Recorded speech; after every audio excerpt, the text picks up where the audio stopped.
Ici, on est venu pour défendre le territoire, sans forcément beaucoup de prétention. C'était de s'engager contre un projet d'aéroport parce que c'est un projet qui nous paraissait pas juste. Il y avait l'opportunité de faire ce que je savais faire, ce que j'avais envie de faire, de l'agriculture. Et je venais aussi ici pour rencontrer d'autres gens qui étaient dans un peu la même optique militante, mais sur le terrain, quoi. Je me suis rendu compte de la richesse des liens, du lien social ici, de tout ce qui se faisait, des gens qu'on rencontrait, et de la différence qu'il y avait ici. Pour défendre la zone, on vit sur place. Vivre sur place, ça veut dire avoir des projets, ça veut dire travailler, ça veut dire rencontrer les gens des bourgs alentours, ça veut dire c'est avoir une vie comme partout ailleurs, c'est une vie simple comme partout ailleurs, avec la seule différence que juste en vivant ici, voilà, on défend la zone contre le bétonnage. On imagine une autre société et au fur et à mesure du temps de la lutte ici, en défendant le territoire, on a acquis la légitimité d'être là, puisque les anciens propriétaires, il n'y a plus d'anciens propriétaires, ça a été vendu depuis belle lurette. Je suis paysan à peu près classique, enfin paysan boulanger, enfin c'est encore tout en direct, donc ça passe pas par la grande distribution.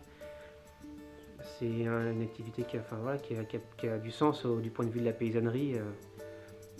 Mais au-delà de ça, ici le temps, on peut le consacrer à lutter contre l'aéroport. C'est énormément de temps et d'énergie, potentiellement, quoi. C'est des réunions d'organisation, des manifs, les réunions d'organisation de la vie sur place, de la vie collective sur place. C'est des réunions pour imaginer, penser, rêver à toutes sortes de projets possibles. Moi j'ai envie de construire un monde plus solidaire, plus écologique. Ici on peut l'expérimenter, quoi. Enfin, avec une justice plus juste, avec plus d'équité dans les rapports humains. Enfin, on peut à peu près tout faire. Tout ce qui nous a empêché de faire ailleurs pour des contraintes financières, des contraintes spatiales, par manque de réseau, ça, ici en fait on peut le créer, quoi. En quelque sorte, ici je pense que c'est une sorte d'Eldorado, mais à la fois on ne peut pas appeler à tout le monde à venir vivre ici. Il faut qu'on s'inspire de ce qui s'est passé ici, de ce qui se passe ici, pour tenter de créer la même chose ailleurs.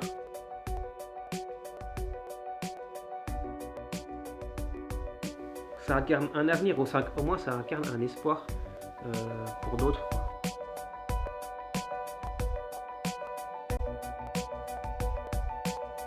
Venir le 10 février, c'est vraiment enraciner la zone. Voilà. Et qu'on l'enracine tous ensemble.